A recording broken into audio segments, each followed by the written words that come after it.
चला आज आपण बनवूया मस्तपैकी पनीर पुलाव. त्याच्यासाठी मी 2 वाट्या तांदूळ घेतले, 2 चमच तिखट, थोडी हळद, धना पावडर, गरम मसाला, कढीपत्ता, कोथिंबीर, लसूण याचं वाटण तयार करून घेतलं आहे.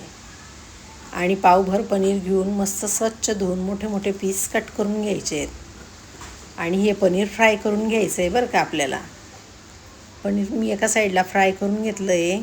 आता कुकर ठेवला, त्याच्यात मस्त तेल तपात ठेवलं, खडे मसाले टाकले, थोडे शेंगदाणेही घालून घेतले, 1 चम्मच जिरं मस्त फुलू दिलं, थोडा कढीपत्ता घातला, उभा चिरलेले 2 कांदे मस्त 2 मिनटं परतून घेतले. त्याच्यात आता एक मोठा टोमॅटो कट करून तोही परतून घेतला, 1 बटाटा कापून तोही परतून घेतला. तुम्ही त्याच्यात शिमला मिरची, गाजर, बीट आवडीनुसार भाज्या ॲड करू शकतात. आता मिक्सरला वाटून घेतलेलं वाटण मस्त 2 मिनटं परतून घ्यायचं आहे. त्याच्यात अर्धा कप पाणी टाकून आणि तळलेलं पनीरही मस्त मिक्स करून घ्यायचं आहे त्याच्यामध्ये. बघा हे मिक्स झालं तोपर्यंत मी तांदूळही स्वच्छ धुवून घेतलेले आहेत. आता मस्त त्याच्यात तांदूळ टाकून पुन्हा ते आपल्याला हलवून घ्यायचं आहे. मग वरून गरम पाणी टाकलं आणि चवीनुसार थोडं मीठही घालून घेतलं आहे.